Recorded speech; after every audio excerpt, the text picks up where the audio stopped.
ओंकारं बिन्दुसंयुक्तं नित्यं ध्यायन्ति योगिनः कामदं मोक्षदं चैव ओंकाराय नमो नमः।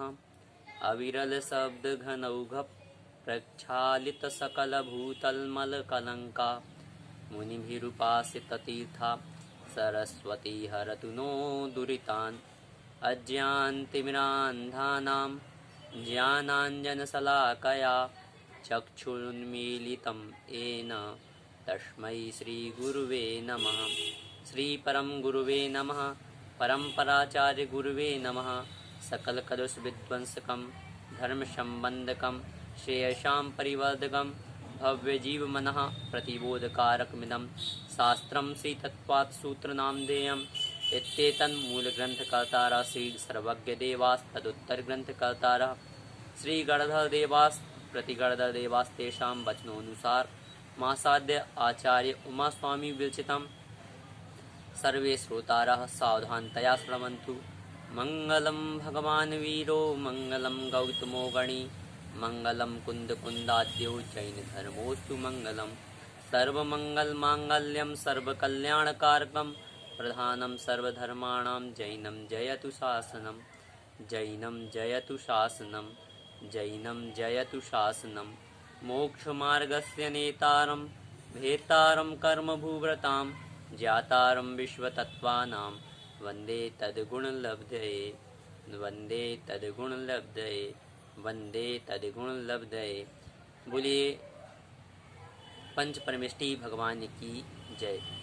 शांति विधाता श्री खजार शांतिनाथ भगवान की जय। द्वादशांग जनवाणी माता की जय। तत्वासूत्र ग्रंथादिराज की जय। आचार्य श्री उमा स्वामी जी महाराज की जय। आचार्य श्री विद्यासागर जी महाराज की जय। मुनि पुंगव श्री 108 सुधा सागर जी महाराज की जय। अड़ाई दीपस्थ समस्त महामुनिराजों की जय। आज हम चर्चा करेंगे तत्वासूत्र जी के विषय में। तत्वासूत्र जी का सबसे पहले हम महात्मा परिचय जानते हैं, इनके कर्ता कौन हैं, इसके कर्ता का परिचय जानते हैं। तत्वासूत्र ग्रंथ जो है यह जैनियों में सबसे ज़्यादा माना जाने वाला ग्रंथ है। दिगंबर श्वेतांबर जो दो मुख्य आमनाएं जैनों में प्रचलित हैं, इन दोनों आमनाएं में यह ग्रंथ मान्य हैं। कुछ सैद्धांतिक मतभेद अवश्य हैं, परंतु आचार्य उमा स्वामी का यह तत्वासूत्र ग्रंथ दोनों ही आमनायों में सर्वमान्य है। इस ग्रंथ के रचयिता आचार्य श्री उमा स्वामी जी महाराज हैं, जिनका समय विक्रम की प्रथम शताब्दी के अंतिम एवं विक्रम की द्वितीय शताब्दी के प्रारंभ में माना जाता है। आप आचार्य कुंदकुंद स्वामी के पट्ट शिष्य भी कहे जाते हैं। पूर्व आचार्य अपना परिचय अधिक नहीं लिखते थे, इस कारण से आचार्य उमा स्वामी जी का परिचय भी हमारे पास उपलब्ध नहीं है। केवल एक अनुमान समय विक्रम की प्रथम शताब्दी के अंत से लेकर द्वितीय शताब्दी के प्रारंभ तक ही हम मान सकते हैं, ऐसा विद्वानों का मत है। अब हम देखते हैं किसी तत्वासूत्र जी ग्रंथ किस प्रकार से अपने महात्म्य को वर्तमान में भी धारण किए हुए है। जिस ग्रंथ की रचना को 2 सहस्त्र वर्ष लगभग बीत चुके हैं, वह ग्रंथ अपना महात्म्य ठीक वैसा का वैसा ही बनाए हुए है। ऐसा क्या कारण है? तो इस ग्रंथ में पूरे जिनागम का सार है। यह ग्रंथ जिनागम का प्रथम संस्कृत एवं सूत्र ग्रंथ है। सूत्र का अर्थ व्याकरण में बताया जाता है कि कम शब्दों में अधिक बात को कह देना, अथवा कहें तो गागर में सागर का भरना। गागर में सागर अर्थात बिल्कुल जो कम शब्द, जितने कम शब्द होते हैं उतने कम शब्दों में अधिक से अधिक बात को कह देना। इस प्रकार से सूत्र ग्रंथ कहलाते हैं। यदि सूत्रकार के लिए एक मात्रा भी यदि उसकी कम होती है, एक अक्षर भी यदि उसका कम हो जाता है सूत्र लिखते समय, तो उसे इतनी खुशी होती है, इतना आनंद होता है, जितना किसी को पुत्र रत्न की प्राप्ति के समय आनंद होता है, उतना ही उत्सव, उतना ही आनंद वह सूत्रकार मनाता है। कब? जब उसके एक मात्रा अथवा एक अक्षर भी कम हो जाता है तब।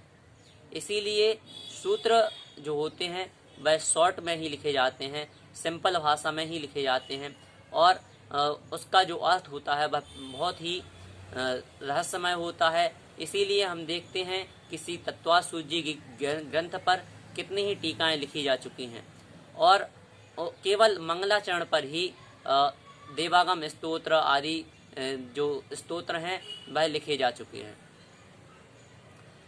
हम इसके बारे में अभी आगे जानेंगे। अभी हम जानते हैं कि यह जो उमा स्वामी महाराज हैं, इन्होंने बहुत ही कम शब्दों में अपनी बात कहकर बहुत अधिक प्रसिद्धि को प्राप्त किया है। यह कुंद आचार्य जो थे उनके मतानुयायी हैं। उमा स्वाति, उमा स्वामी और गृध्र पृच्छाचार्य इनके नाम हैं।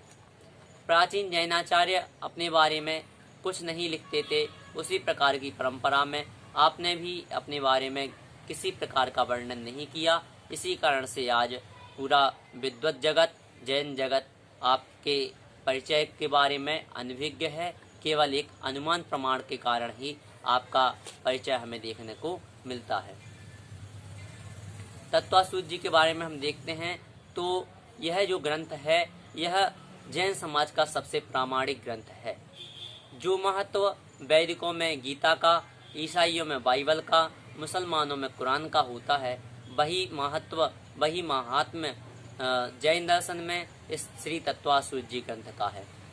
जिनागम के लगभग संपूर्ण ग्रंथों की सूची, संपूर्ण विषयों की सूची इस ग्रंथ में है, इसीलिए इसे सूची ग्रंथ भी कहा जाता है।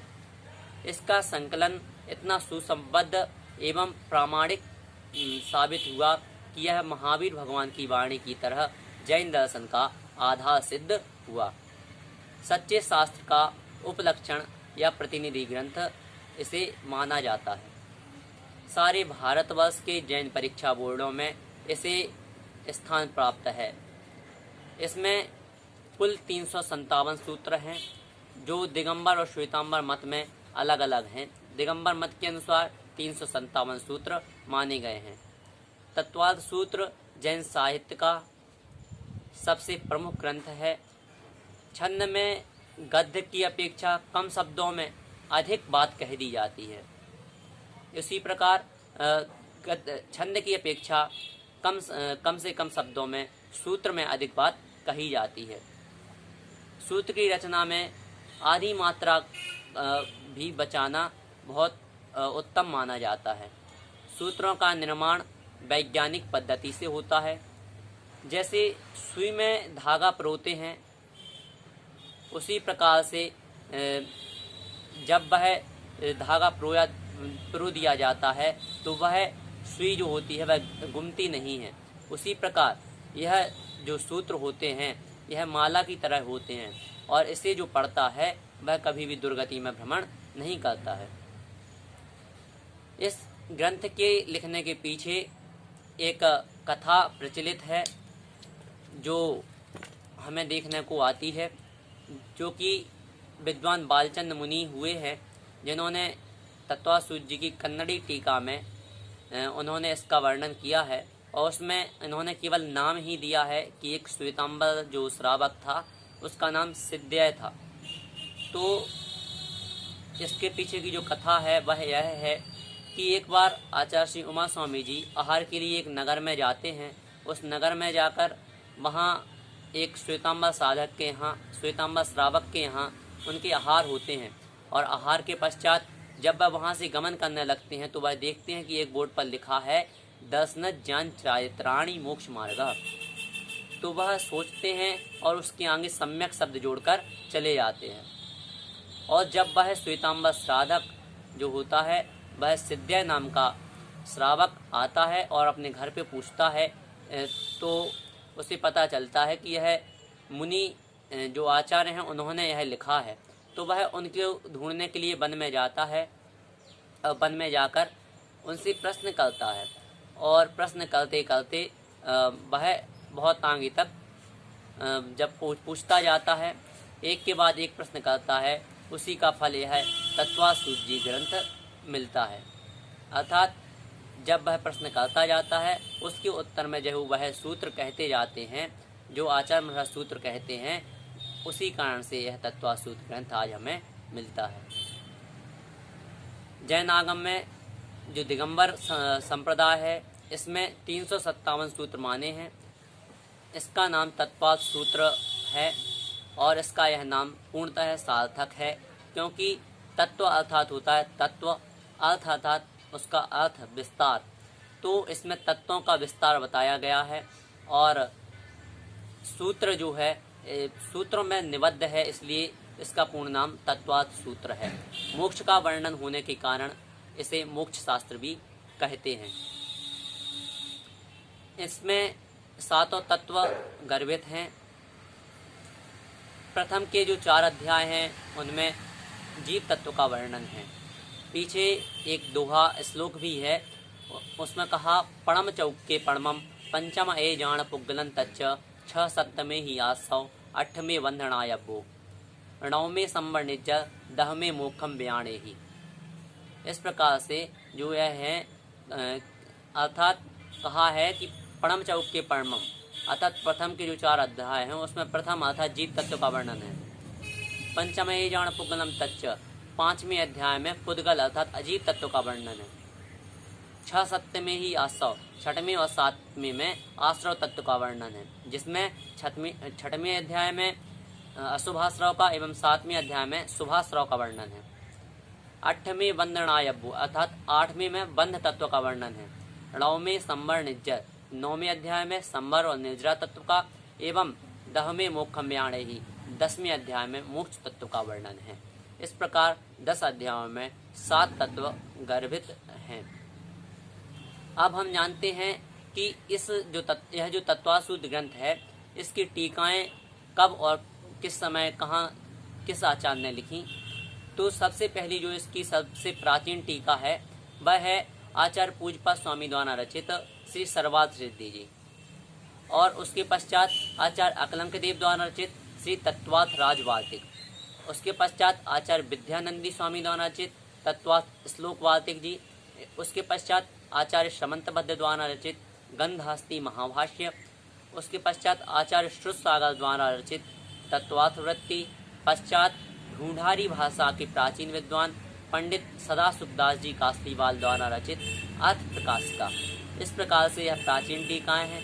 वर्तमान विद्वानों ने भी इस पर अपनी लेखनी चलाई है, और वर्तमान जो टीकाकार हैं उनमें पंडित फूलचंद जी जैन सिद्धांताचार्य, पंडित कैलाश चंद शास्त्री सिद्धांताचार्य, पंडित पन्नालाल जी साहित्याचार्य सागर, पंडित रामजी भाई दोषी आदि अनेक विद्वान हैं जिन्होंने वर्तमान में भी इस ग्रंथ पर टीकाएं लिखी हैं।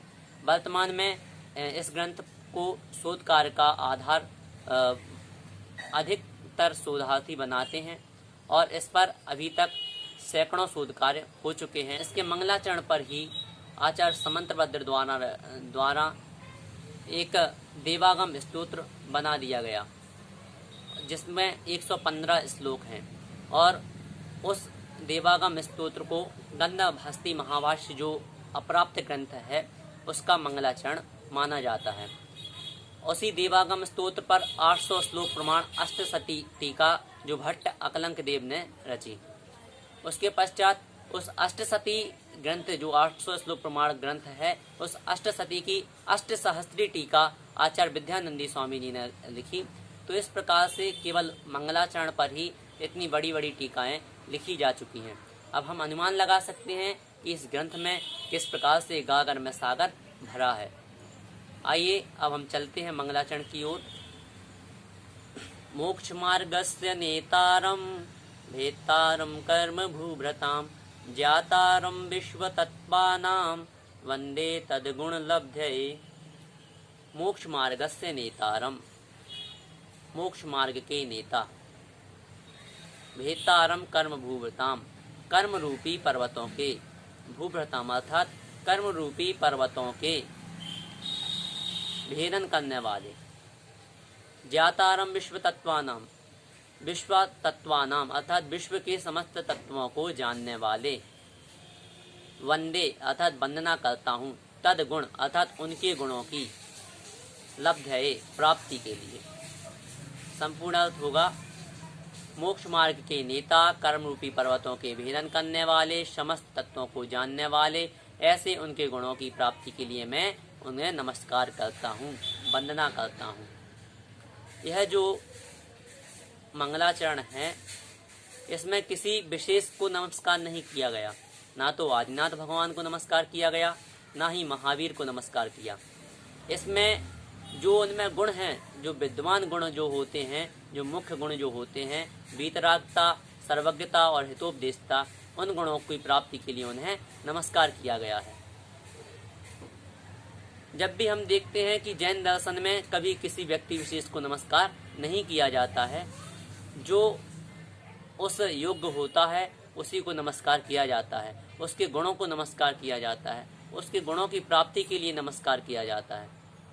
उसी प्रकार आचार्य उमा स्वामी जी ने भी अपने मंगलाचरण में, इस तत्वासूत जी के मंगलाचरण में किसी व्यक्ति विशेष को नमस्कार नहीं किया, बल्कि उन गुणों की प्राप्ति के लिए नमस्कार किया है।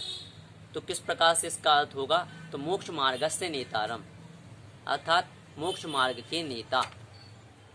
कौन, तो मोक्ष मार्ग के नेता हुए हितोपदेशी। यहाँ जो है तीन विशेषण जो होते हैं, वीतरागी, सर्वज्ञ और हितोपदेशी, इन तीनों विशेषणों को यहाँ दर्शाया गया है। इस मंगलाचरण में उन तीन गुणों की प्राप्ति के लिए नमस्कार किया है। वह तीन गुण जो इस तत्वासूत्र का क्रम है वह यह है कि पहला तो हितोपदेशिता, दूसरा वीतरागता और तीसरा सर्वज्ञता। इस प्रकार से इसका क्रम बनता है। पुनः देखें, हितोपदेशिता, वीतरागता और सर्वज्ञता, इस प्रकार से इसका क्रम बनता है। तो यहाँ जो है तीन विशेषणों से आप्त की स्तुति की गई है। प्रथम तो विशेषण क्या बता दिया, मोक्ष मार्गस्य नेतारम, मोक्ष मार्ग के नेता अर्थात हितोपदेशी। यहाँ सांसारिक जीवों के प्रति उनका उपकार भाव दर्शाया गया। भेदतारम कर्म भूताम, कर्म रूपी पर्वतों के भेदन करने वाले हैं, अर्थात कर्म नो कर्मारी जो हैं उनसे न राग द्वेष आदि जो है सबसे रहित हो चुके हैं। तो ऐसे कौन हो गए हैं, वीतरागी अर्थात बीत गया है राग जिनका। तीसरा विशेषण बताया ज्ञातारम विश्व तत्वानाम, विश्व तत्वानाम विश्व के समस्त तत्वों को, तत्वानाम बहुवचन अर्थात समस्त तत्वों को, ज्ञातारम अर्थात जानने वाले हैं।